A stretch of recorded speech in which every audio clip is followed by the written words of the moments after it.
And I wanted to start our conversation with some intentions and with some verbal libations. So I wanted to start with thanking the most merciful, artists, the all, the hidden, and to bless this space that we're co-creating. We send remembrance and blessings upon our ancestors, both known and unknown, upon the unborn and our children, with whom which we are called to tend and care for this land, to create life-affirming systems for them to inhabit joy, peace, balance, and generosity, to walk a path of righteousness and integrity. We honor our Africana, Indigenous, First Nations ancestors and relations, and we acknowledge we inhabit and occupy the unceded ancestral lands of Nacotchitaq, Piscataway, Lumbi, Saponi, and Anacostan, and we are fighting to preserve and protect our ancestral lands in Haiti, the Tigray region, Oromo, Colombia, throughout the Americas and the continent. We accept those responsibilities and duties we are charged with to restore balance. So, we're talking about El-Hajj Malik El-Shabazz and how we remember, and really how we remember our ancestors and our guides, our teachers, the great ones who exemplifies what it means to be fully human, how they've expanded our radical imaginations and visions. And in this most sacred month of Ramadan, and so I have a very personal and political and intimate relationship and spiritual relationship to MalcolmX. So I'm thinking in this most sacred month of Ramadan, which is a lunar celestial event, and even in these most sacred last 10 nights of Ramadan, remembering Malcolm, who himself was a Muslim, who observed and restored spiritual balance and alignment during this blessed month, and receiving clarity and power. And which Ramadan follows this lunar calendar, so it moves back every year, every 10 days. And so this month, Ramadan, coincides with the month of his birth. And so that was very significant for me. So remembering his life, his praxis, his radical dreaming and visions is a medicine story. His story is a medicine to our culture. He innovatively revived our teachings, our ancient teachings, for now moments and future moments.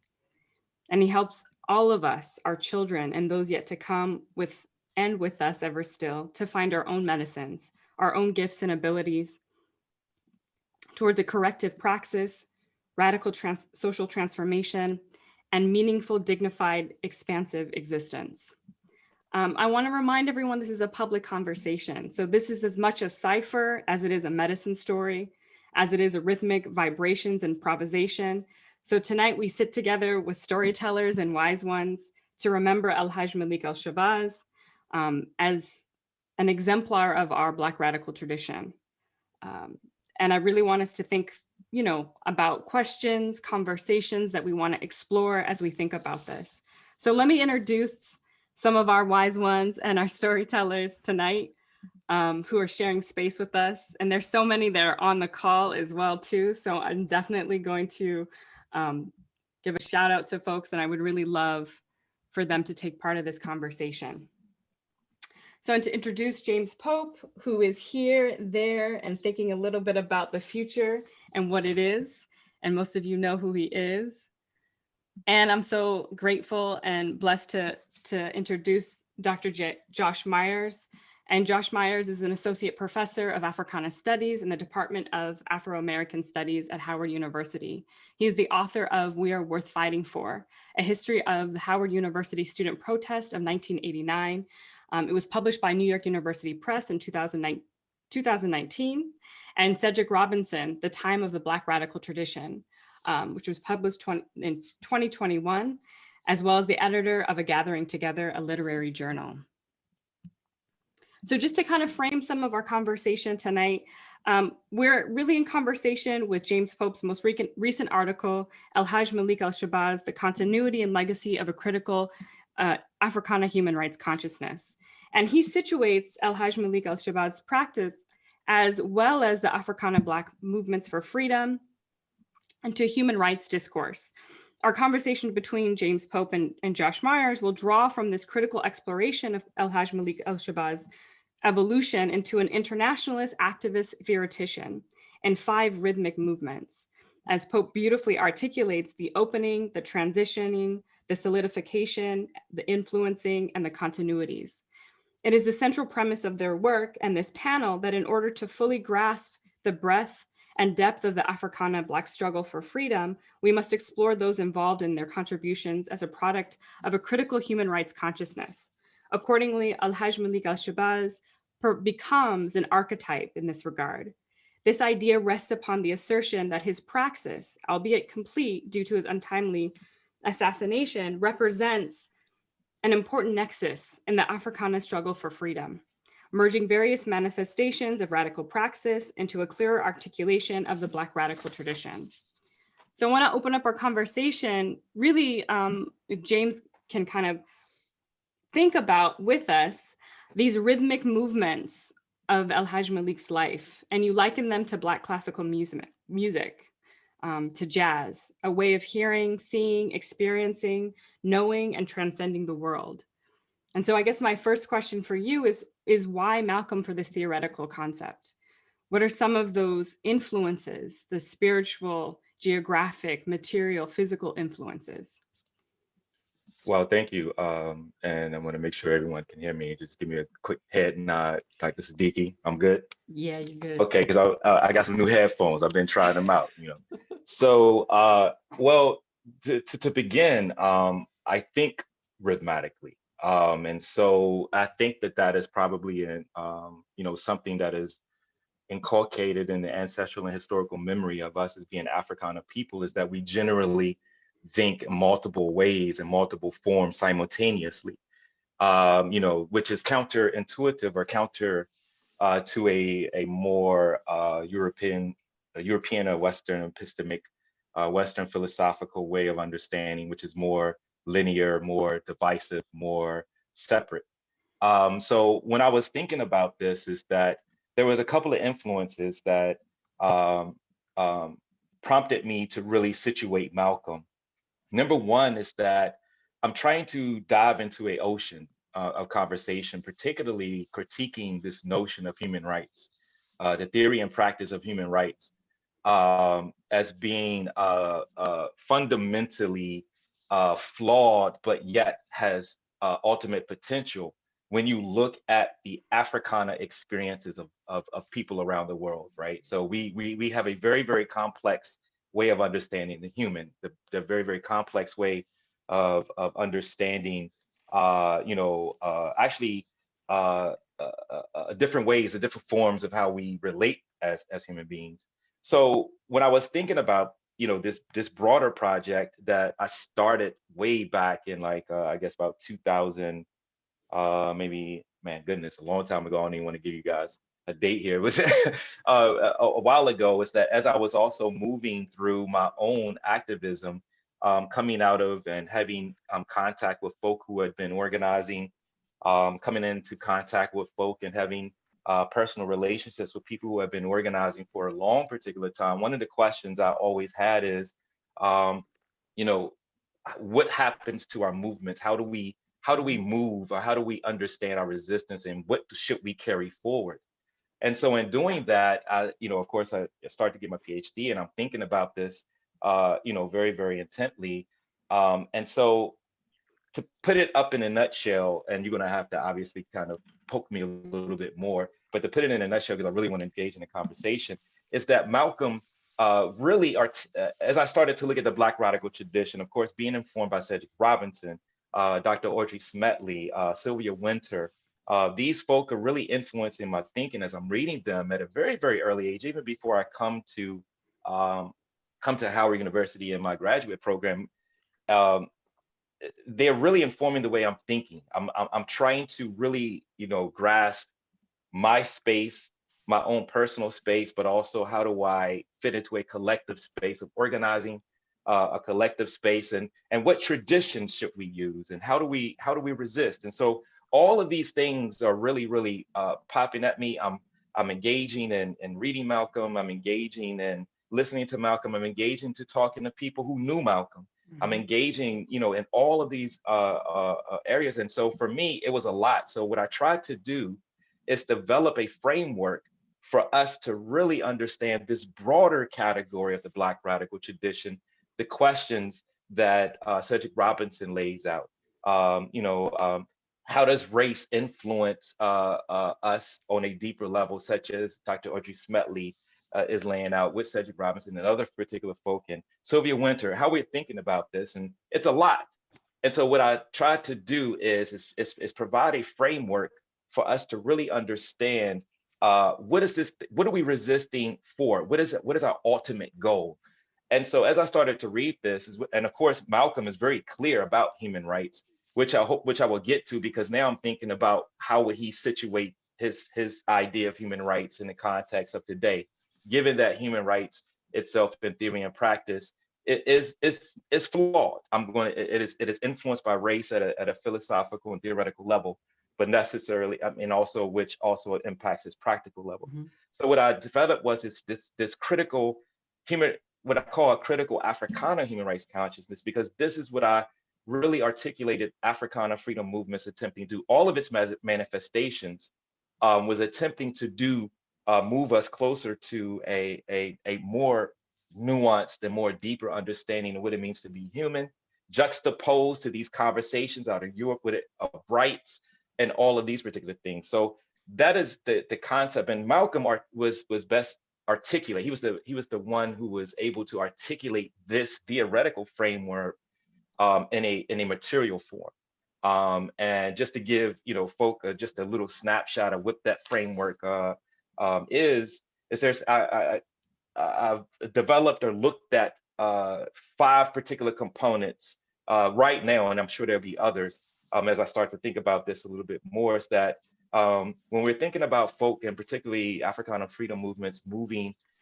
resistance towards a more advanced human rights perspective, is that there was internationalists, there was a counter discourse, there was ideological attempt to develop an ideological propensity, or ideology is being used to move towards freedom, or trying to develop an ideology.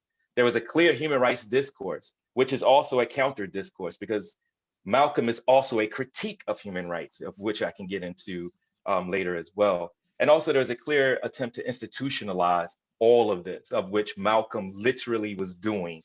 And so when I was looking at the Africana freedom movements and trying to develop a way of how do we study forms of resistance, but how do we have a frame that we can pull from these particular Black radical traditions, I should say, and what is informing them? What can we pull to move forward across time and space? So that's a air view of that, and of course we can really get down into it, because again I really want to talk about not to take control of the conversation, Malcolm as being a critique of human rights theory and practice as well too. So. Mm-hmm. And I want to bring Josh in this conversation. And as I bring Josh in this conversation, I see some of our friends and colleagues as well. Yeli Chili is here, and Brother Kamal Rashid is here as well. And so I really invite them into the conversation too, to talk about, and kind of just to backtrack a little bit, like, who was Malcolm, right? And you really, lay out these beautiful sort of, when you're talking about this transition, the opening, the transition, the solidification, it is following the evolution and the transformations, a radical transformation of Malcolm Little to El-Hajj Malik El-Shabazz, right? Who becomes this revolutionary, incredible organizer, activist, theoretician. So Josh, can you open some of this kind of context of who was Malcolm? What were his spiritual material influences in his life? What were some of these geographies that really shaped his understanding? I'm thinking a lot about, Michigan. I'm thinking a lot about Harlem. He's in Harlem in the 1940s and the 1950s. And then I think we can weave in sort of some of like our colleagues coming into this conversation. Yeah, I mean, thank you first and foremost for inviting me and giving me the hardest question. Malcolm is ours. That's the best way to answer that question. Mm-hmm. He is the figure who stands for this idea of a collective and common Blackness. In many ways, one of the first people to give us that sense, right? When we talk about what it means to be, part of a collective Pan-African even community or struggle, Malcolm gives a lot of energy to that. Mm-hmm. And when I say gives a lot of energy to that, he helps us be able to define ourselves as belonging to that collective. which never had to exist before the modern world. There was never a need for a collective or corporate notion of Blackness or African identity before, right, this particular moment of modernity. And when you get to the 20th century and all of these anti-colonial struggles are happening, and these revolutionary moments, it is Malcolm that says, this is Blackness. That's at the core. It's at the core of why you're catching hell, but it's also at the core of who you are. That's not easy to do. In fact, we're still struggling with that in many ways. Some people think Blackness is a condition of exploitation and of harm. Some people think that Blackness is that collective resolve, that collective coming together, and that collective identity in the face of that harm. And Malcolm is saying, yes, it's both. And so in that sense, he belongs to us Black people, African descended folk. Mm-hmm. He is an ancestor. And I think we have to be very clear about the power in that. As an ancestor, we know that he is ours. As an ancestor, we know that he is ours. Mm-hmm. And the power of that means that there is a possibility and the potential for doing different things with knowledge and with political movements and with all of the things that we have to do in the face of our particular conditions with the knowledge that he is an ancestor. Mm-hmm. And so, who is Malcolm? You know, it's not a mistake, I don't think, that we're doing this on a Friday, because that was their day to do this, Nation of Islam, right? If you were in the Nation on Friday, right, you're doing exactly what we're doing. And I think that, you know, goes directly to the practices of the Black Power movement, Amir Baraka, and even into the movements that I write about in my book with Black New Force. They met on Friday nights. That's a tradition in our community, particularly ones that are influenced by Malcolm. But my own personal genealogy is important too. You know, I come out of the Black nationalist movement, and one of the elders that really gives me a real access to this ancestor is A. Peter Bailey, who I invited to this, but he don't know how to use Zoom yet. So, so he's probably not going to be here unless somebody figures out how to get him to call in, because he's not going to use his computer. But A. Peter Bailey was the press secretary of the Organization of Afro-American Unity. He was the editor of the Black Lash, the newsletter. And so he actually knew Malcolm. He wasn't, as he says, in his inner circle, but he knew Malcolm. And he was actually there on February 21st, 1965 in the Audubon Ballroom when Malcolm was assassinated. The work that he's done since, you know, has gone all over the place in terms of journalism, teaching, organizing, and, you know, telling his stories. He's a historian as well. But in the last, 2021, in the last 6 to 7 years, he's been very specifically organizing around how we tell stories about Malcolm. He has one book that's already out. He talks about his own journey with Malcolm. He has another book that's coming out that converges directly on the topic here. And he's going to really be looking at Malcolm as as a theorist of Black internationalism. And so I was really excited to see James's paper because, you know, I've been getting that drilled into my head for the last 7 years. That MalcolmX is for human rights, not civil rights. And we have to get beyond this logic of civil rights and its convergence with the sort of notion of the liberal rights-bearing tradition. Somehow that's going to be our salvation.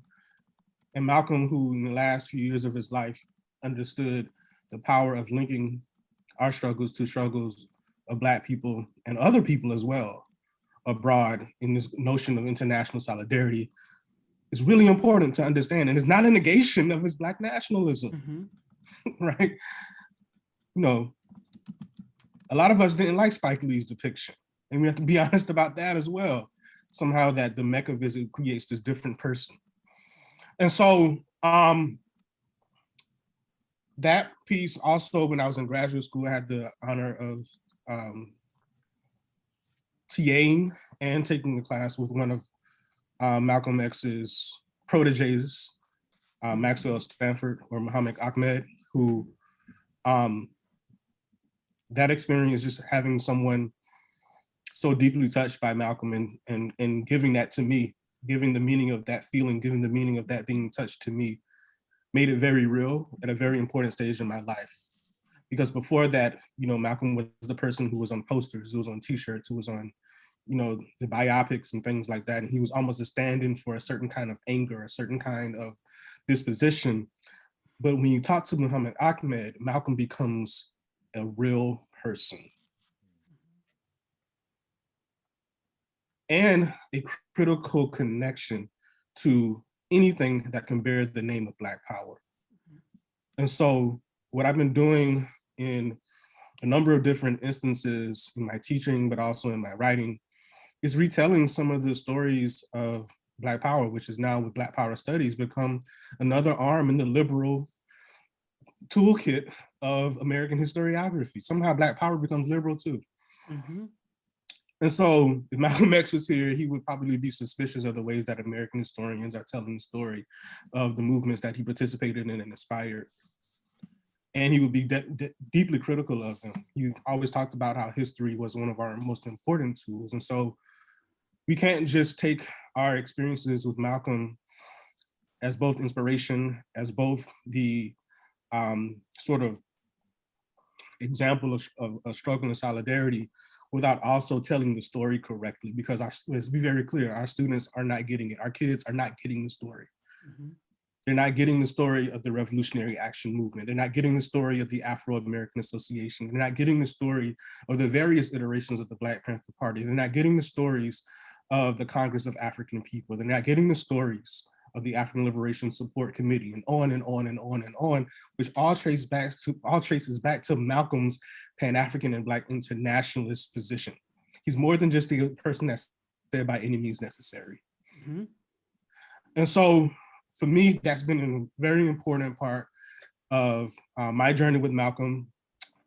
This whole idea of human rights is really critical too, because we now have a lot of European scholars who are, how do I put it, trying to denaturalize the conversation around human rights. People like Samuel Moyn and others who are looking at the critical and probably obvious contradictions of the concept, but are bypassing the ways in which many Black radicals understood the concept as a political tool.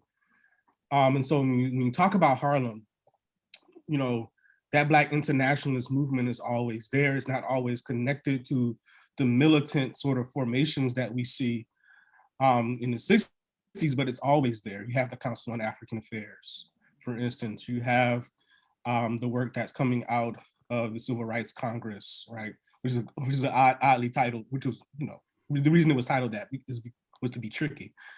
In many ways, but I think there was also an earnest attempt to look at the connections between international solidarity and domestic civil rights as well.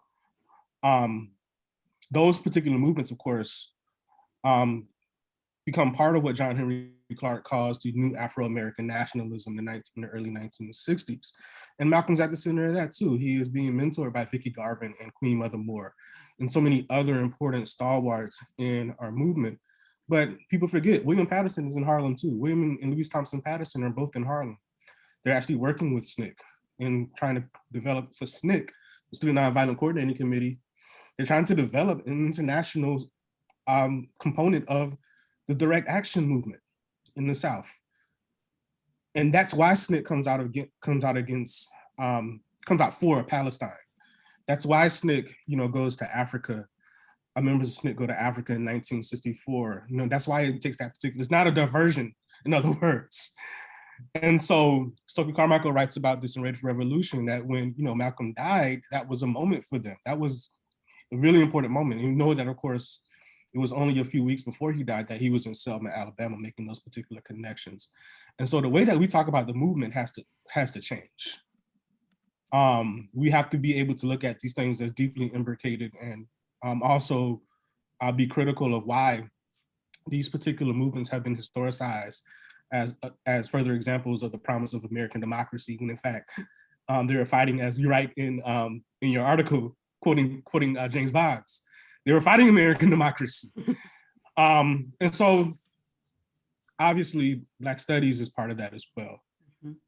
And so the conversations about Malcolm that we have in Black studies are really critical too. You know, James Conyers, our recent ancestor, edited a volume called MalcolmX an Historical Reader, which I encourage everybody to take a look at, because you begin to see that for Black studies scholars, no matter what your field in Black studies, you know, not to get too much into that, but no matter what your field is, there's a component of Malcolm that gives you the juice, for lack of a better term, to be able to stake a position, both a political position and a cultural position around the autonomy of Blackness and Black people. And so I want to pose that as not just a challenge, but an opportunity and invitation for people who think of Blackness as akin to being a slave, or people who think of Blackness as just an economic category, or people who think of Blackness as a route to a more liberal and democratic America, that Malcolm X offers numerous challenges, but also numerous invitations for us to think about ourselves differently, which is why he is also the impetus for the Black art struggle and the Black arts movement. And to me, that has to be at the core of how we think whatever they're calling a Renaissance today. Mm-hmm. In fact, we should juxtapose what they're calling a Renaissance today with what Malcolm and others not only inspired, but created in the last half of the 20th century, because Malcolm is ours. Mm-hmm. And we have to be very clear. And I would say we have to be very provincial to a degree about that, mm-hmm. because he, in many ways, because he carries this Black radical tradition with him, right? Mm-hmm. His genius is derivative of the Black radical tradition, to use a way that Cedric Robinson might frame him. And you can ask me this question later, but him and Cedric's relationship is really interesting. But definitely will. that you know, that convergence of Malcolm and the tradition, and then Malcolm with us, Malcolm with who he inspires, right, gives us a kind of cultural and political authority to assert ourselves as not only capable of being free, but also being free on our own terms. Thank you. That was amazing. Just a beautiful articulation and really laying out the terrain.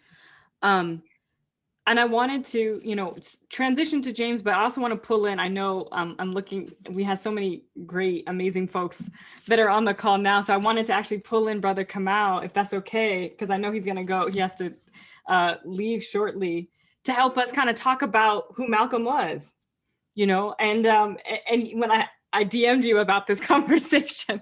And so you had a beautiful articulation, and you had responded last week to some folks talking about Malcolm in not his full elaboration, right?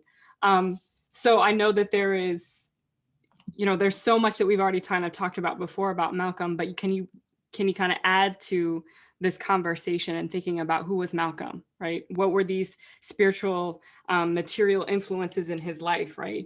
And Malcolm so much, and something that, you know, you're so brilliant about too, like Malcolm also was so disciplined about the word. And I really want to talk about, and this goes back all the way to, you know, when we think about ancient Kemet, mm-hmm. right? And our spiritual systems in ancient Kemet, and that in the strength and the importance of the word, and then ourselves being that vessel to transmit the word. So let me stop. I want to let you kind of chime in. I appreciate that. Thank you for the invitation. You know, I remember back in the late 90s, after I finished college, it was a brother who was a professor at DePaul University, and he was interviewing young folks, I guess young people who were activists, and so he and I sat down. We met one day in this neighborhood called Hyde Park, and one of the questions pertained to influences, and of course I mentioned Malcolm X and so on. He said, you know, he thought it was interesting that Malcolm X constantly came up, the autobiography of Malcolm X constantly came up. And one of the things that's been interesting to me about Malcolm X from then to now is that there's so many layers, right, to Malcolm. And earlier this year I started reading the new biography by him, The Dead Are Rising, and I haven't gotten deep into it because I have so many other things, but there's so many layers. And Malcolm is fascinating because, like, the more I think about him, the more I realize Malcolm is a he was a reflection of the historical journey of African people, right? In a lot of key ways. I mean, not only is his family, like his mother, his father, not only do they reflect the social historical currents of Black folks in the late 19th, early 20th century, but even the type of political discourses, right, that he becomes situated in his lives. And so Malcolm X becomes a signifier, I think, in a lot of important ways in terms of the historical struggle of African people. And I think one of the things that I've become increasingly appreciative of, and this was something that, you know, so like on Twitter, there was a conversation that emerged where people got into this idea that that Malcolm, despite his brilliance, that he was compromised. I think was the essence of it. He was compromised because he was a Muslim. And Malcolm is a very complicated figure, you know, and I've noticed a number of people, like I've noticed like socialists, I've noticed a number of socialists where they'll talk about how Malcolm X was moving towards like the socialist paradigm. And again, I think that he certainly had embraced an anti-colonial paradigm. You can see he had a burgeoning critique of capitalism.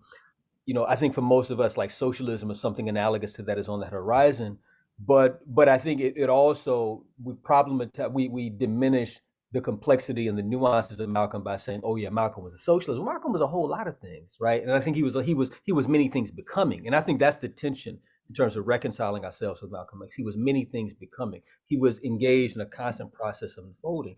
And so, like, to me, all of these genealogies, I think Malcolm was a composite of many different types of historical genealogies.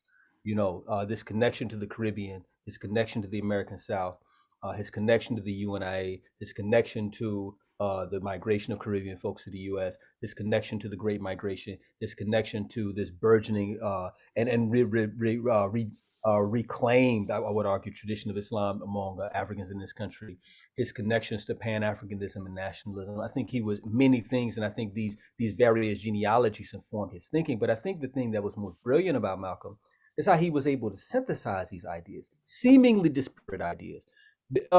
And like, so for me, like even that argument, like that argument on Twitter, it prompted me to reflect on one of the things that I thought about, and I thought about this a lot in college, like what I'm about to say, not that conversation, but one of the things that occurred to me in college when I began to really delve deeper. So that was sort of the second phase of my diving into Malcolm X. And of course, what I began to realize is that a lot of the key formations or the key thrusts within the Black Power movement were animated by his ideas, whether we're talking about the New African Independence Movement or the Black Panther Party and similar formations, and even the cultural nationalist thrust with organizations like the Organization of Us, the Congress of African People, you know, and so on, that many of these formations had taken parts of Malcolm. This says something about the richness of this man's vision, the breadth of it, that you have groups, you have whole thrusts, whole trajectories within the Black liberation movement that are emblematic of key ideas of his. The thing that conversation on Twitter, however, made me think about, which is something that I never thought about when I was younger, I think it was something that I kind of took for granted, like it was something that I just knew, was the extent to which Malcolm also had contributed towards this idea, I'm not saying he was the originator of it, because I don't think he was, but I think he greatly augmented the salience of this notion of Islam as a type of morally redemptive force, right, within the context of Black folks. It reminds me of an essay that I read in a book, Rethinking Karma, where I can't remember the scholar's name, but he comments about what B.R. Ambedkar attempted to do with Buddhism in India in the 1950s. And he argued that what Ambedkar was attempting to do was to facilitate the re-ethicization of Indian society, which I thought was fascinating, you know. And I'm not sure if that was Ambedkar's, you know, if that was his ambition. To be sure, his focal point was the Dalit. And if we're talking about a re-ethicization of Indian society by virtue of the spiritual transformation of the Dalit people, perhaps that's what he means. But indeed, I think Malcolm X does represent, in many respects, this idea of this conceptualization of struggle happening on two dimensions, right? On one hand, you have this political struggle that African people, no, on three levels, let me go back. You have this political struggle that African people are engaged in this country, right? Which is a part of, and that was, I think, one of the greatest aspects of his brilliance. It was a part of this global struggle, not just of African people against colonization around the world, but also the struggle against colonization, wherein he saw the interconnections of our struggles with people in Latin America, with people in South Asia and elsewhere. But I think also the part that I think has been particularly intriguing, and I would argue somewhat neglected, especially by people who are critics of Malcolm's spirituality, was that it also reflected this idea of an internal struggle, right? Because I think we have to ask sort of the psychological question: what is it what is the state of mind? What is the condition of mind that compels the people to struggle for liberation against a seemingly implacable foe, right? But I think Malcolm was clear that this foe is not implacable, right? And I think the decolonization movement illustrated that. The question is, how do you reorient the minds of a people?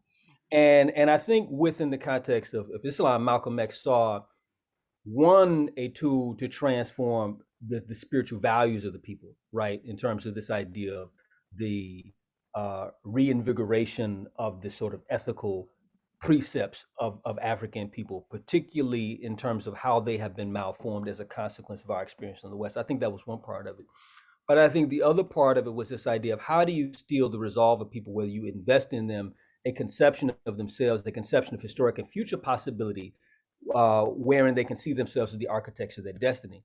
And so I think he also saw this as a way of breaking this link, breaking this tether, this dependence upon Western paradigms of African humanity and seeing ourselves in a greater sense. And so to me, I don't believe his spiritual practice is fundamentally de-linked from his politics. I think they were inextricably linked. And I think this is especially revealing in two things that he did. One, his remarks, and actually was both of these statements come out of that press conference that he gave when he came back from the Hajj, when he mentioned how this conception of brotherhood, so this idea of a universal brotherhood in Islam, and how that compelled him to think about the certain qualities of this society, right, and what the construction of whiteness is in this society. But it's also at this point where he announces these two organizations that he's established, the OAAU and Muslim Mosque Incorporated. And he was very explicit that one of these organizations is a political arm, but the other is a spiritual arm. And I think, in the conversations where people talk and they engage critically about Malcolm and his legacy and the implications of his ideas, I think that we are correct in terms of looking at the politics. But I would argue his conception of religious practice is fundamental to that. And so going back to what I said earlier, right? So whereas on one hand, Malcolm's ideas animated these different strands in the movement, the cultural nationalism, so-called territorial nationalism, so-called revolutionary nationalism, and the like. What I've observed, and this has been intriguing to me, is a number of folks in the African community in this country who there's a group, the Black Dawa Network, they do this, where they go around to different communities and they give out copies of the Quran and copies of Malcolm's autobiography. And this is intriguing to me, because essentially what they're clear about, which I'm also very clear about, is that Malcolm's politics and his spirituality, these ideas were linked. And so this idea of moral transformation, this idea of transforming people's consciousness so they have a sense of themselves, which will enable them to struggle against a seemingly implacable foe. I think all those things were richly embedded in his ideas. But I think the thing to me is most important about Malcolm, which I think is what has to be understood in order to avoid reducing him, which I think many people attempt to do, is that he's emerging out of multiple genealogies, and he was always becoming. And that to me is, I think, the essence of Malcolm and his meaning. Thank you so much. I kind of just want to lob it over to James, because he writes about this, really thinking about the simultaneous internal and external struggle that, we face it as human beings, but this internal transformation that El-Hajj Malik El-Shabazz has, and this internal transformation is a desire that he has to happen to the external world. So James, can you talk a little bit about, and we had talked about this, before our event tonight, thinking about Malcolm as Maroon, and thinking go ahead. I'm sorry. I'm sorry. Go ahead. Finish your thought. No. I was just saying, thinking about Malcolm as Maroon and thinking about these spiritual technologies that he's using, but then also really the embodiment of these continuities of these various, we should say, Black radical traditions, these various strains of the Black radical tradition. Right. No, I mean, this is why we write, right? We hope that, when we write that it sparks people to think, but think in community and think in the collective process. So I was concerned about the continuity here, right? So I'm looking at Malcolm, and again, I'm looking at Malcolm as a totality, but also as a part and parcel of a tradition of Blackness, as Josh opened up, and as Professor Rashid just talked about. And so everything that everybody talked about is like, this is what this article is attempting to do, is to really situate Malcolm as a platform that embodies, and at the same time amplifies these deep, deep traditions that really ultimately is really, as I would say, is really rescuing this idea of what it means to be human from a European construct. And that is what he's bumping up against. So when we think about Malcolm, of course, he is many things, but he's also embodying this long tradition of maroonage. He's embodying this long tradition of constantly evolving, but also constantly, as the prayers would say, banging on the system, right? Constantly banging on the system at the same time, organizing people for a collective process. This collective Blackness. And also, what I wanted to say too is that what I was also trying to do is really, even with the title, is to really say that Malcolm always was radical, because we cannot forget his household, who he grew up with. We can't forget his mom and his mom and his dad. And what they were attempting to do with the family, what they were attempting to do with the children. Coming out of the Garvey movement, that is very, very important. That is really, informing Malcolm to use these ideas of spiritual technologies to change the material conditions, right? As Kamal just mentioned, they're not separate and apart, and that's what he was trying to argue. Is that goes back to what he all, this I like to always talk about, this mixing up the means with the objective, right? So what he was trying to do is to really look at the forms of resistance in this large category that we call the Black radical tradition, different ways of resisting, and really develop a way, institutionalize. That's what he was doing with OAAU. I mean, this organization. How do we institutionalize all of this? So Malcolm, again, to me, represented that nexus, represented that long nexus, because of course, him, bringing the question of Black folk before the UN, that's in the tradition of William Patterson. That's in the tradition of, as he's in Harlem and as he's growing up, because, there's a couple of articles, there's an article that is written, I forget the name, I can get the name for it, but it's quoted in my piece, but I don't want to say it's quoted in my piece because we want to make this piece available to people as well. So you can probably, I guess we got to figure out, because I want people to have this, because one of the things we want to do with Africa Now Project is break down these access barriers, right? So even though we're talking about an article, we're also still talking about the ideas that everybody has access to. But I mean, that's what I'm really trying to do, is how do we understand Malcolm as continuity? Because for me and for us, Malcolm represents that continuity. And ultimately, again, for me, he's looking at, getting into this contradiction that Sylvia Wynter talks about, really rescuing the definition of the human as European modernity birthed the world as a justification for exploitation, all forms of exploitation. So that is, that's really, what I'm trying to do, is to really get us to spark. But again, he's also, to me, critiquing,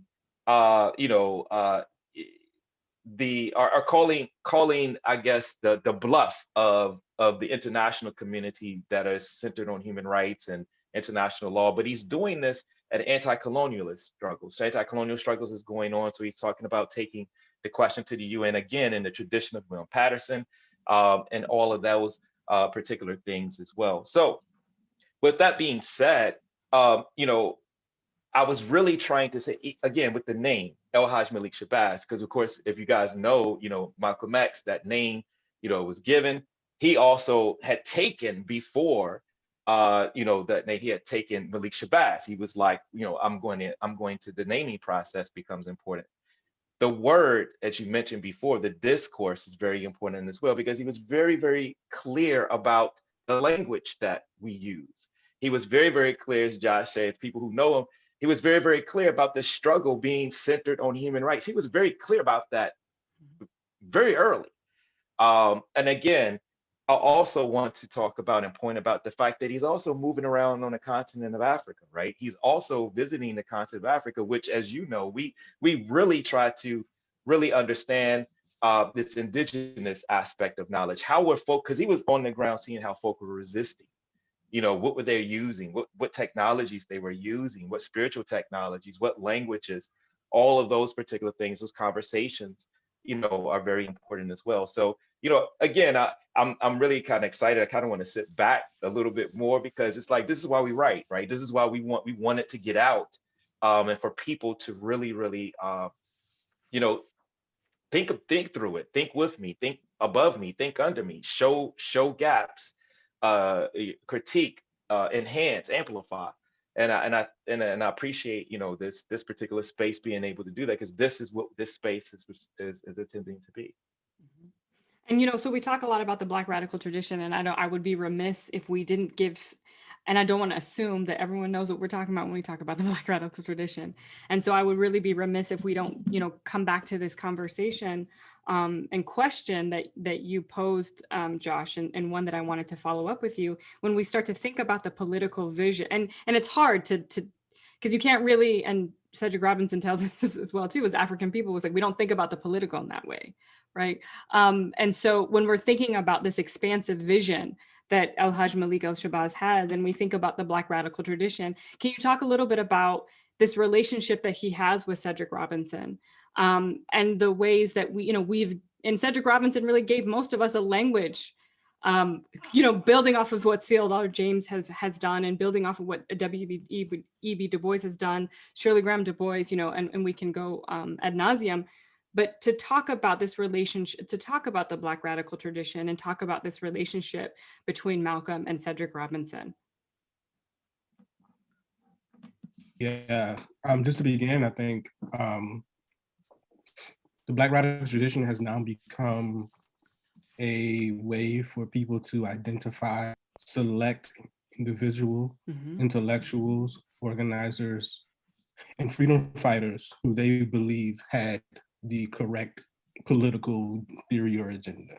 And that's not what Cedric Robinson meant by the term. What Cedric Robinson meant by the term was the genealogy of collective struggle for Black people to be who Black people wanted to be, however we define that. And that has meant that what was at the core of that tradition is a rejection of the thing that's preventing you from doing that. And so whether you call that capitalism, whether you call it Western civilization, whatever you call it, that's the thing to be opposed. And you don't just oppose it, you also dig into who you are to oppose it. And so the Black radical tradition was really about remaining and becoming who African people are in the world. That beingness is what gives Malcolm X the authority to do what he does. That tradition is what gives Malcolm X the resonance that he has with regular, ordinary, which is complicated terms, of course, Black folk. And so Malcolm is tapping into the thing that is giving him the authority to tap into the thing. In other words, he is being created as he is created. And so whatever it is, or however it is that we define that feeling, that emotional thrust that translates into political action that comes as a consequence of engaging with Malcolm's ideas and thoughts,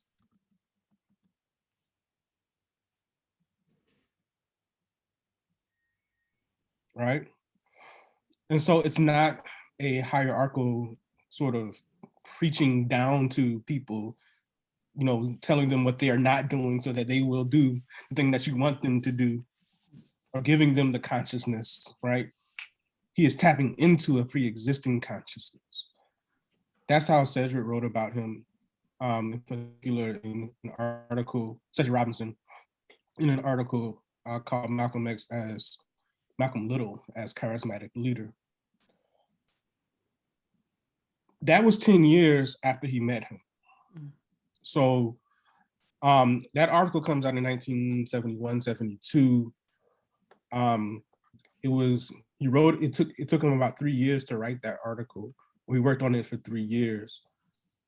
And at the time, he was trying to figure out this concept of revolutionary movements, how people come to be involved in revolutionary struggle. And he had landed on this notion of charisma. Of course, coming out of the work of Max Weber, the German sociologist who is trying to also figure out, how questions of political leadership come into existence and how they come into the sort of logics of authority and how people respond to them, right? One of the ways that we get people to respond to political leaders is the possession of this thing called charisma, right? But charismatic leadership is not the contradiction. Charismatic leadership is appropriated from a deeper register of how people make meaning in the world. In other words, when we talk about charismatic leadership, we often misname or misconceive of the problem, right? It's not charismatic, it's not charisma, it's leadership, right?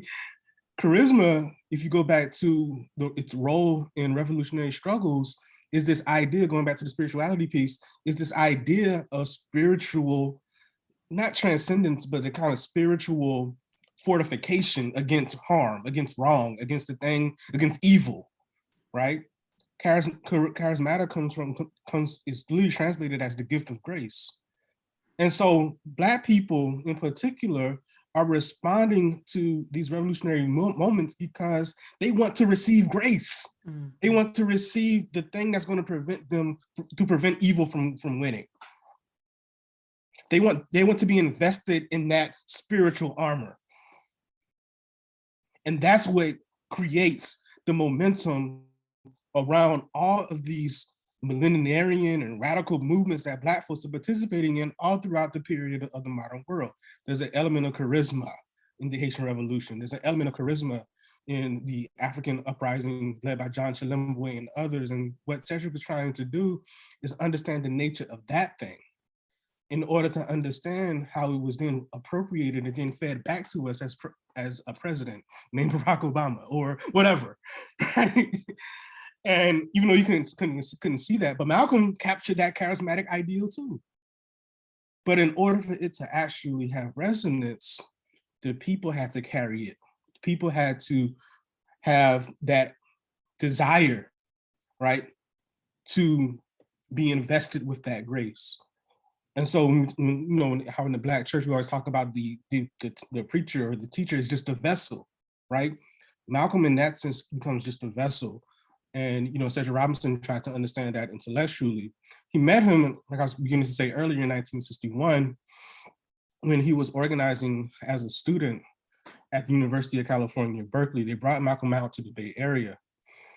There's a huge following of the Nation of Islam in 1960, 1961. Particularly the Oakland Mosque is really important. Bernard X. Kushmir is the leader of the Oakland Mosque, and they're having an impact on the revolutionary ethos that was in the Bay Area. I mean, you have two real major inspirations, the Nation of Islam and African independence struggles that are happening in the Congo, that are happening, all around the continent of Africa, as well as the Cuban Revolution. And so Black students, that's what they want to be a part of, right?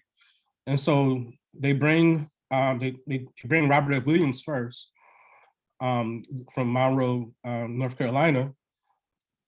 And one of the reasons I think they bring him is because he could connect the question of Cuba to the question of Black liberation in the United States of America. It's also, they were both NAACP. So you had the campus chapter of the NAACP, and you had the Monroe chapter of the NAACP. And they were both at loggerheads with New York because they're too radical.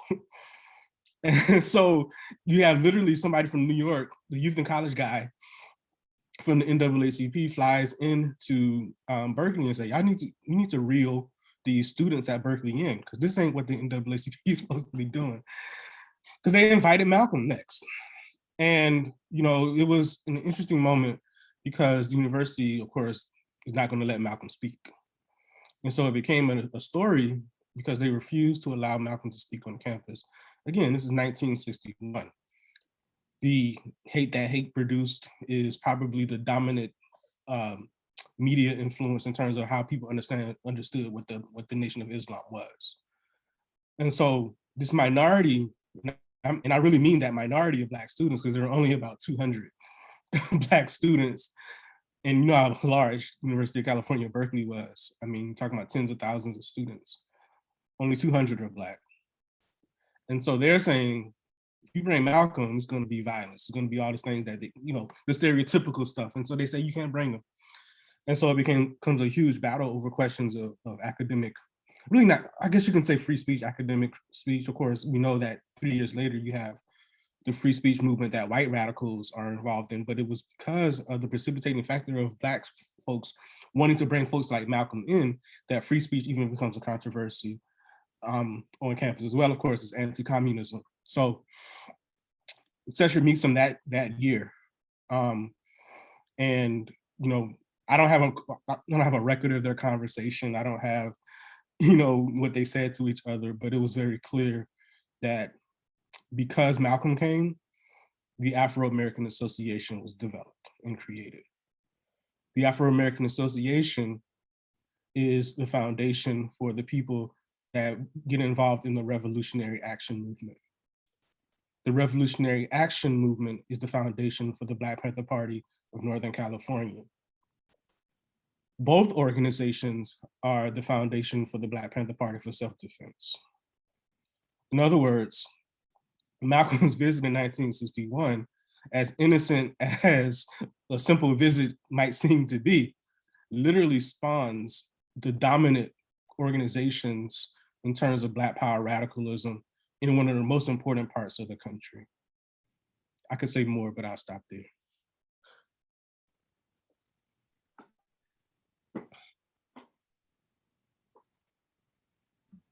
I saw you turn off your mic, turn on your mic, James. So I was like, I don't want to stop him if he's about to jump in. Yeah, no, I mean, no. So what Josh is, talking about again, I mean, the institutionalization, the attempts. This is a continuity, of African resistance, throughout, particularly radical African resistance. When we even think about, the attempts to institutionalize Pan-Africanism, the Pan-African Congresses. Of course, you have the National Negro Congress. You have the Council on African Affairs. You have multiple attempts. The African Blood Brotherhood. You have multiple attempts that Malcolm again represents in this continuity. That's the reason why again I'm looking at Malcolm as a continuity. And I write and I think we think at this particular point there's many different books and many different things on Malcolm that we can pull from. My purpose, and I think our purpose is what is it that Malcolm representing this collective process and attempting to be this nexus, this continuity, what is it that he is really trying to show us through all of these, kind of weeding through this big question of liberation, these questions of freedom, critiquing these liberal notions of rights. And again, centering it on this rescuing, what it means to be a human. And so he's doing this, right? He's doing this, and again, we can't forget Malcolm is an avid reader. He's digesting knowledge consistently, right? He is constantly practicing, thinking, and then, and out loud in public, and having conversations with multiple people. And I think again, this collective process is important. I would love to bring other people into this conversation, folk that are on to kind of really make it, to kind of sprinkle it and make it more, robust, something like that. But go ahead, Dr. Steve. No. So I think I saw a hand. Fatima, did you have a question that you wanted to ask? Yeah, go ahead. No, I just wanted to, like Dr. Post, if I could add to the conversation, I can try. But I guess when you guys, and I hope we haven't moved past the question, but just going back to the question of like what it means to be, what it means to have a Black radical tradition. For those of y'all in the room, I'm taking Dr. Post's Black radical tradition class. I think it's important to point that out. But to me, and he asked this question earlier, but to me, I think it's about how we move as a community and how we use our experiences to shape the world and society around us. and how we take our differences to also shape our similarities and vice versa. And I think the Black radical tradition is understanding that the work we put into that it's understanding the work we put into the diaspora, but most importantly, ourselves and each other. And so I think it goes beyond just the classroom. It goes beyond just the space that we're in right now. It's more than that. It's understanding that everything is interconnected to each other. And I think one of the biggest things that people love to say, for example, is that people love to say that music doesn't have anything to do with politics, but it has everything to do with politics, just as much as like the arts do or any other subject field. Everything is interconnected to each other. And I think I've definitely learned that this year. And I think it's just understanding that we're connected, and how do we use these connections to change the world. And in relation to Malcolm, I'm currently reading his autobiography. I'm on like chapter 5. So I'm learning a lot about Malcolm, I feel like, that I never really knew before. And I think that's why I was really excited about this event too. But I think he had that understanding, and he understood what it meant to be ignorant to the systems around you, but he also understood what it meant to be aware and educated of these systems. And he was a revolutionary because of that. He was able to see people and love them even if they hated him. He did that because he understood that I still need you, my brother or my sister, for myself to be complete, because without each other, there is nothing, and we are nothing. And there is no future if we don't support and equip each other with the tools necessary to create that change. And y'all gonna laugh, but by any means necessary, right? And I was just thinking about the foreword that his daughter wrote for him, and it's so powerful. And how she explained that, we have to examine the obstacles, determine the vision, find the resolve, and explore the alternatives. And that's what he meant by that. Thank you so much, Rasima. It's important too, to have our students to respond and to think about, the legacy and continuities of El-Hajj Malik El-Shabazz. And I wanted to go back to you. I wanted to open it up if there are any questions or comments, or people want to interject. We have a lot of brilliant folks that are on the call, so please feel free to offer. Yes, Ieli, did you, Dr. Uchile? Hi. Please come through. Yeah, this is just really, really wonderful. Thank you, Josh and James and Tasneem. You all are putting on a wonderful program. I'm still always learning about Malcolm. Brother Malcolm is my takeaway so far is that he is like a type of connective tissue in the Black body. And I hate the phrase black bodies sometimes, I really do, but right. I think he's like HeLa cells, I've been thinking about Henrietta Lacks a lot lately, and the immortality of how he was, the fact that as a learner and an evolver, which was I think his superpower, he was always growing, evolving, just at the speed of light. So it's not just that the HeLa cells divide and continue to proliferate, it's how fast they do so,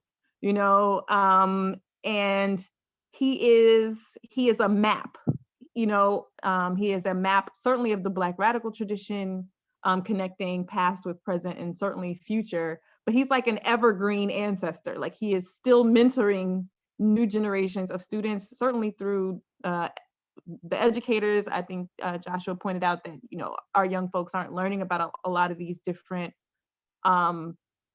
institutions and movements, but he really is the way in. He's an entry point into so much of that, that I think that's important. And I really am enjoying the ancestral conversation. Obviously, I'm always like oriented towards spirituality, and I think in my mind, he's like the ancestor that we can all call, even when we don't know the names of the ones in our direct bloodlines.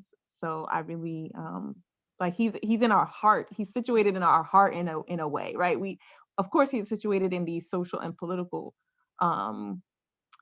movements, but I think it's like he's in our heart in a certain way that I think is really significant. So, and he's a mirror.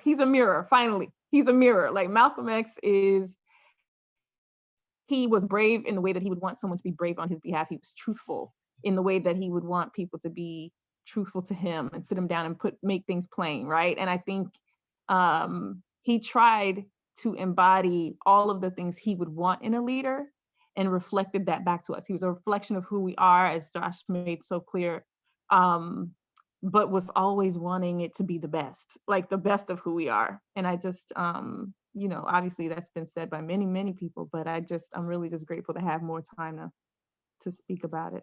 Thank y'all.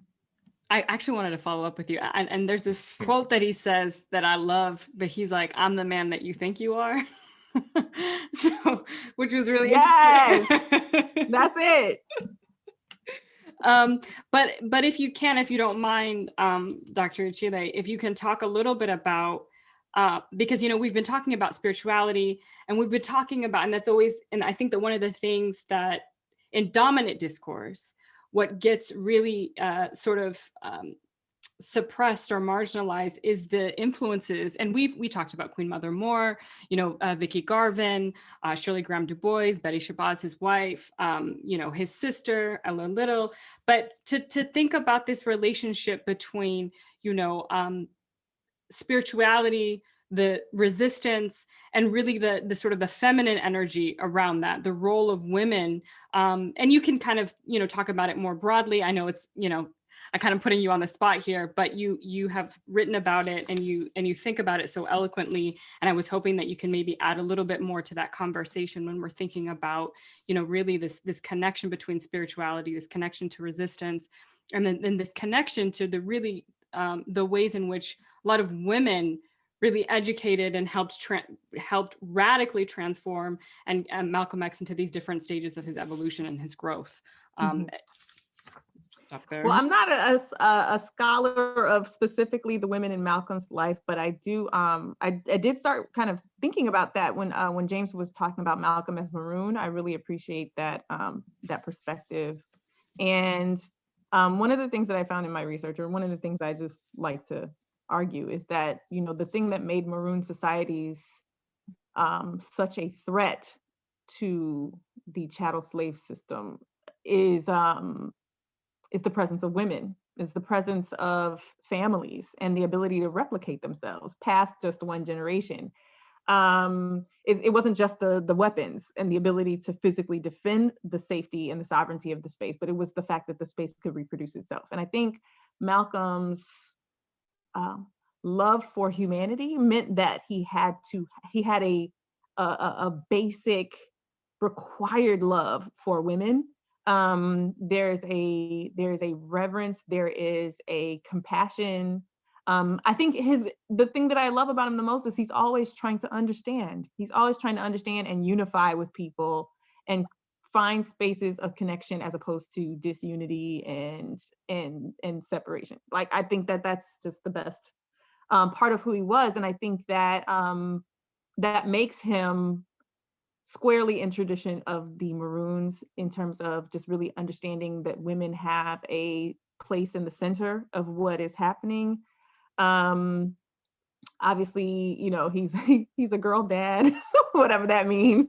He was I think, you know, a devoted husband for all intents and purposes. And in some ways, I even started to think about Malcolm as a nurturer and a mother within the movement in terms of this concept of modernity that I'm always wrestling with. Josh introduced his talk by kind of mentioning kind of the identity, you know, being Black, it's connected to the struggle in this modern age. And I think that for African people in modernity, that mother-child relationship is a transcendent, a universal, a spiritually loaded, significant category that men and women occupy. Men and women and people who don't identify as either, they occupy that category in terms of how they relate to the people they care for, the people they're fighting for, the people who they want to see free.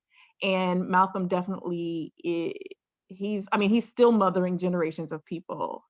He is definitely in the tradition of a Queen Mother Moore. He is definitely in the tradition of a Queen Nanny, you know, looking out for the basic necessities of his people, and then also existing on these like higher philosophical levels, the student in him, the academic in him, the philosopher in him, the global figure that he was. So I think that's what the mother category does. It echoes. It's on the vertical, it's on the horizontal. So, and he existed on all those planes as well. So I hope that answered your question. No, it was wonderful. Thank you so much. I mean, I just want to make sure that we attend to, you know, these various iterations and also influences in his life, these many spiritual influences and communal influences in his life as well too. And I want to think about a little bit more about, you know, we're running at my hard stop. My hard stop is 8 o'clock. So I want to we got like 15 minutes. I want to give some space if anyone has any questions that they want to ask anyone in our conversations, thoughts that they had that they wanted to share about Malcolm, places or spaces that you feel that, you know, you would like to explore a little bit more. And I'll let people kind of gather themselves if they would like to do that. But I would be remiss again if I didn't talk about the centrality of Africa in Malcolm's vision, right?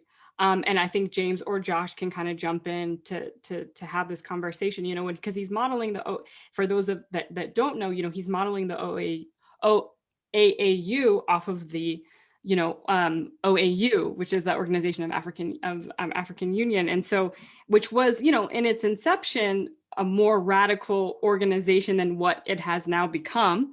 And it really does tie then to this conversation that we think about, you know, because Malcolm was at this moment where, you know, unfortunately he was assassinated before he sees a recolonization of Africa in so many different ways, or the continued colonization of Africa in so many different ways. So if we can talk about Africa a little bit more in his vision, and we've talked about sort of what he's intending to do, but then also thinking about the futurity of El-Hajj Malik El-Shabazz critical Africana human rights consciousness that you have so beautifully laid out. And just for folks to attend to, Josh so graciously put your article in the chat, so it's there for folks to download. I'll let James or Josh, whoever wants to go first. Yeah, please make sure. I mean, obviously, you know, make sure you download it. Thanks, Josh, for doing that. Of course, access is very important to us. And I also want to I would be remiss not to call out two of my sisters that are on this call. I think this is probably the first time ever that they have seen me in this particular space. I don't even know if they listen to the program. But I'm sure. But I just wanted to talking about producing someone. I come from a family of women. You know, my sisters were very, very important, you know, in the context of me, you know, developing and moving.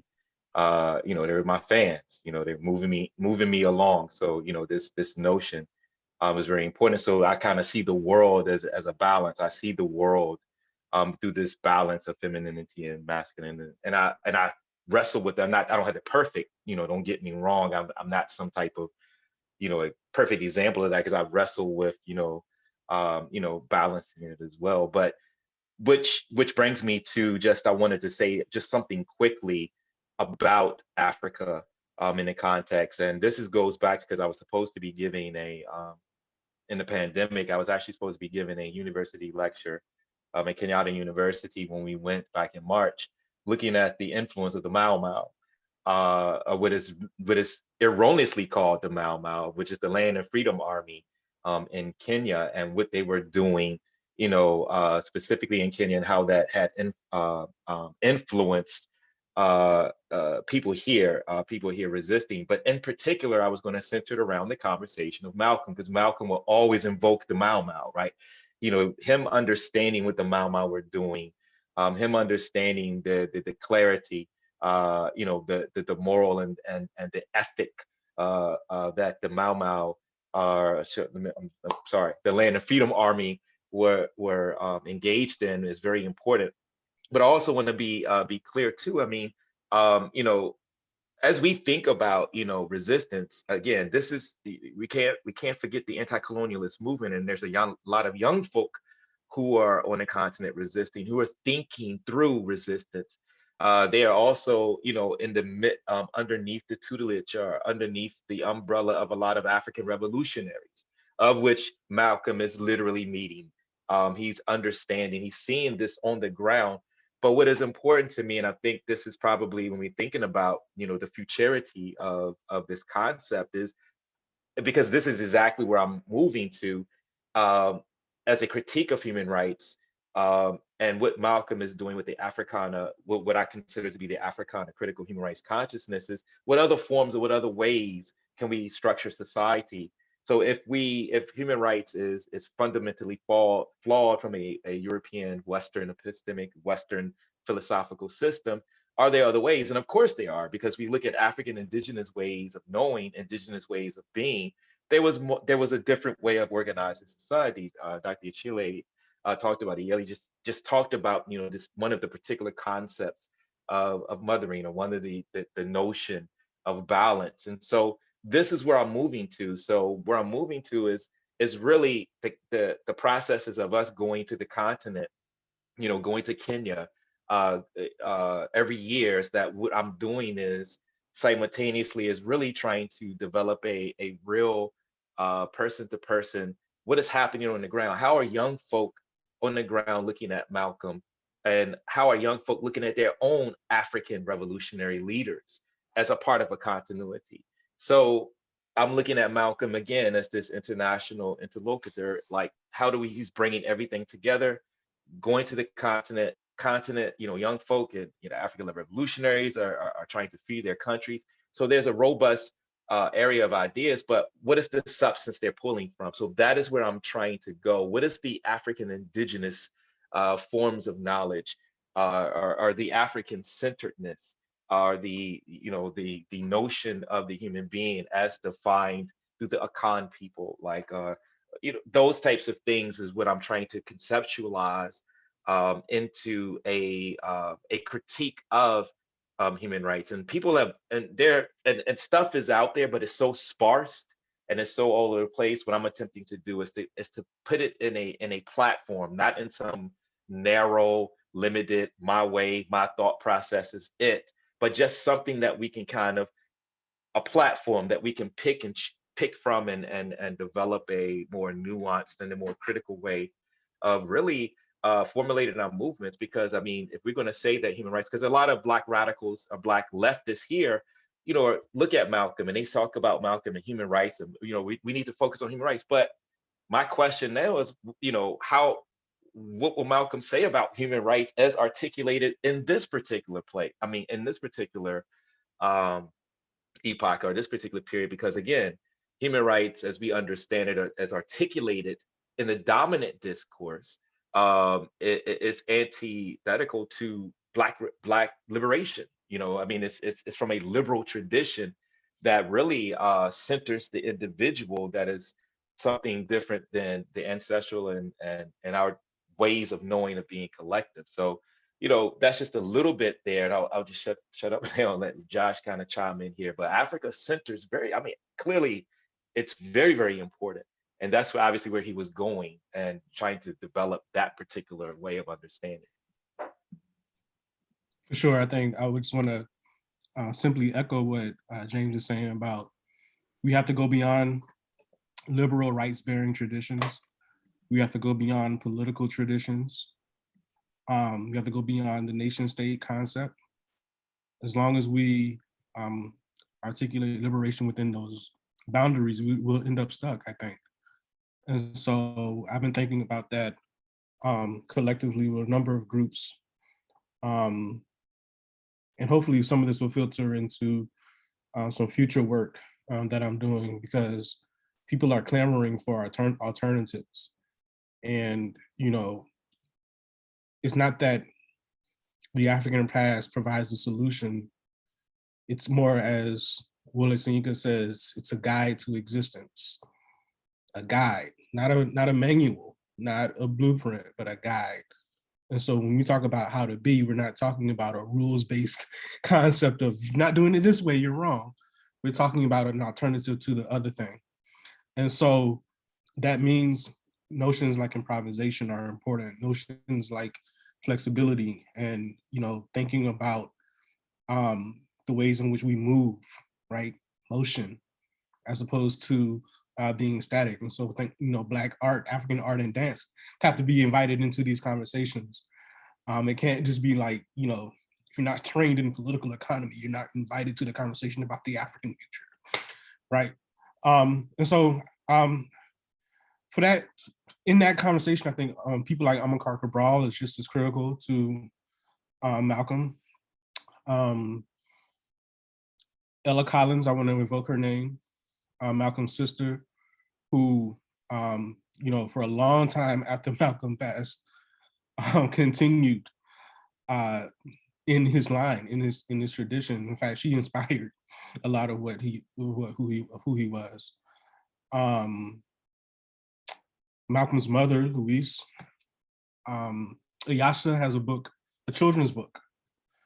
It's really for everybody, though, called Malcolm X, the boy who grew up, or Malcolm Little, the boy who grew up to become Malcolm X, that I encourage everybody to get a copy of, because scholars aren't doing what that children's book is doing, which is basically putting Malcolm in time and place in connection to family and community, right? And she's connecting that to who he became. I think that's really important, especially for children to get a sense of that. So, you know, thinking about also Theophilo Benga, who, one of my favorite quotes of his, he says, you know, they have laws, we have ma'at. Which is, of course, a Middle Egyptian concept for truth, but also it encompasses justice and balance and harmony and reciprocity and order. The framework for the Western legal tradition is justice, but it's not truth. And so I'm not sure that that legal tradition, which of course is you know, the foundation for human rights, gets us to our truth, which means that it also can't get us to any useful notion of justice that we can have.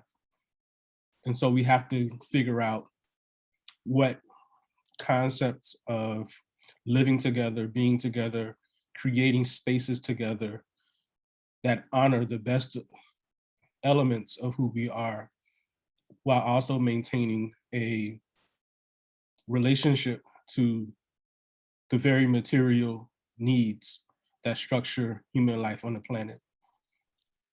When we can figure out how that looks like, then we'll be closer to Malcolm's vision.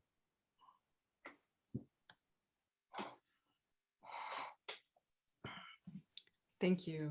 I wanted to kind of end on this piece, and if James, if you have closing thoughts that you wanted to provide, and if there are any questions or comments within the chat, I know we have a few minutes, but you know, we've been talking a lot about the sort of Malcolm X as an exemplar of the critical Africana human rights consciousness. And I just wanted to very briefly lay out some of those 5 interdependent components, because I was thinking about a conversation, and I think Josh was on it as well earlier this year in February, where I think it was A.P. DeBerley. I wanted him to be on the panel, but I remember him saying, he's like, I'm not doing any more Zooms. But he was talking about, you know, when we think about, you know, the legacy and the tradition and the memory of Malcolm X, he's like, we have to actually physically like create institutions. We have to write, we have to, you know, we have to publish, we have to do this embodied knowledge, dance, cultural production. And so, you know, just kind of closing up, I mean, because it gives us an actual, our ancestors give us a map. They give us a guide in terms of how we think about, if we are serious about corrective praxis, if we are serious about radical social transformation, if we are serious about preservation and protection of all life and the planet, how do we do that? How is that situated? So James offers us this beautiful theory and articulation of a critical Africana human rights consciousness, and it consists of 5 interdependent components: the individual and or collective praxis that's rooted in an internationalism. There's an identifiable radical ideological framework. There are efforts towards institutionalization and intentionality to build institutional response to conditions of oppression, a clear understanding that the movement is rooted in a critique and expansion of human rights. And I would say, you know, part of that is this critique and expansion of what it means to be human, and this explicit development of a counter-radical discourse to dominant narratives that present contradictory socio-political, cultural, and economic practices. And I think that, you know, and the last thing, that critical Africana human rights consciousness is a praxis to materialize a Black radical imagination. So with that, if there are any comments that people want to add, I'm happy to close our conversation. I appreciate you all so much for spending your Friday night with us, for being in the tradition of gathering on Fridays, right? And thank you so much to the Africa World Now Collective, Josh Myers, James Pope, who is really the one that brings us all together, Moiza Montali. Kurt Oderson is on the call as well, too. I don't know if you want to say what's up.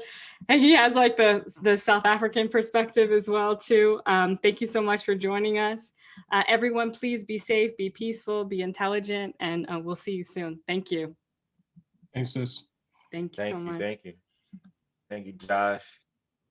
Absolutely. Appreciate you. No problem. Thank y'all. This is Thank wonderful. you all for Yelly. Thank you for the powerful presentation, all. Absolutely. Thanks so much. All right, Yelly. Thanks for everything. Hey. Yelly. Where my Daryl sisters Harris, at? how are you, Yelly? Hey, I'm good. Wow. Hey. I know, it's like, hey, James's sisters. Hey, Nina. Hey, Stephanie. Hey, I saw Tabasum on here. I saw I everybody. know. Lisa, hey. Hey, Ellie, how are you? Good. It's a reunion. I know. Oh, yeah. We got FAMU in the house. Hey. Let me stop.